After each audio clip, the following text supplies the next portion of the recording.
ko po ang bawat isa na tumayo at ating kantahan ng ating Panginoon.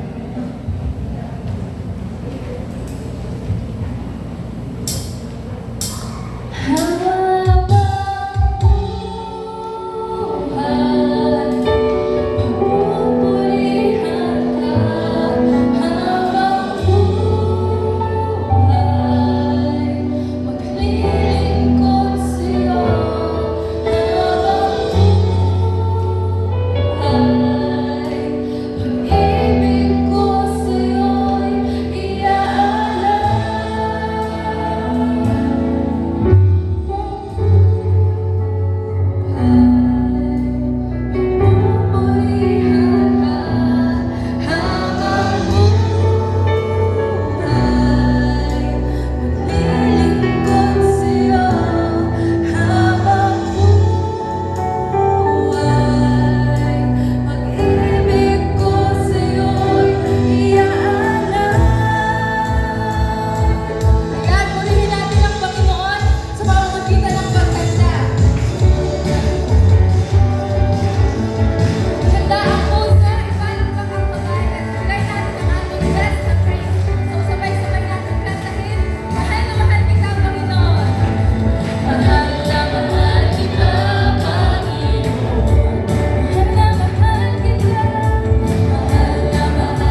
Ito ang sabi sa salita ng Diyos mula sa 1 John 4:8. At sa kanyang walang hanggang pagmamahal, nothing can separate believers from God's love.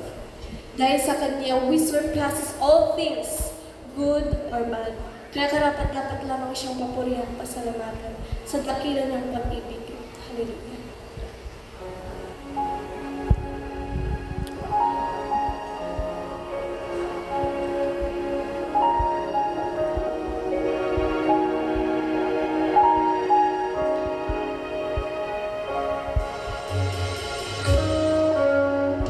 Dakila ang ating Panginoon.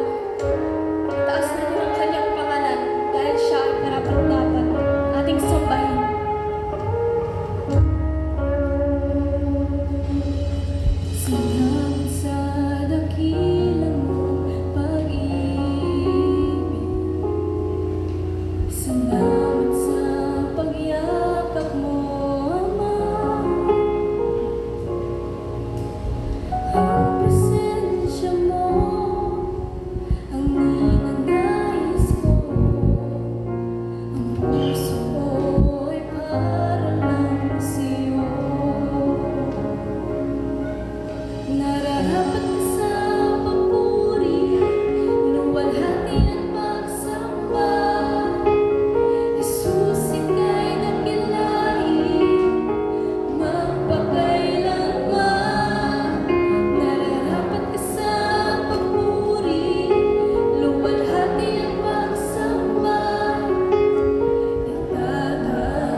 We are grateful for all the blessings of God, hindi lang sa month na to, kundi sa bawat paglipas ng aming mga araw.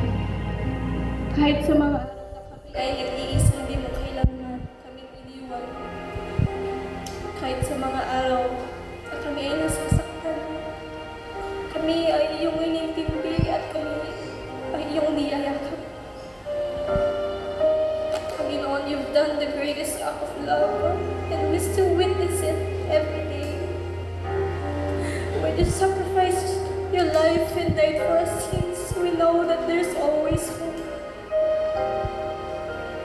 Please open our hearts and mind to see the depth of your love and help us to share this with others. Walang sinong man sa mundong ito ang dapat hindi maranasan ang iyong pagmamahal, because your love is so vast, Panginoon. Ito ay napakalawak. Ito rin ay unconditional. Ito ay walang hanggan. Tunay ang wala kang katulad. Panginoon, nararapat ka lang sa papuri, kaluwati, kapagsamba. Jesus, dakila ka, your love never ceases to amaze us. Panginoon, we pray for your grace and peace be upon the brothers and sisters. Cover us with your protection, guide us na sa lahat ng aming gagawin. They will glorify your name on high, Panginoon. Dakila ka, aming Diyos. Lahat ng kapurihan at pagsamba ay para sa iyo lang, Panginoon. Ito po ang aming samot dalangin. Sa tamis na pangalan ni Jesus, lahat ng mga anak ng Diyos ay magsabi ng Amen.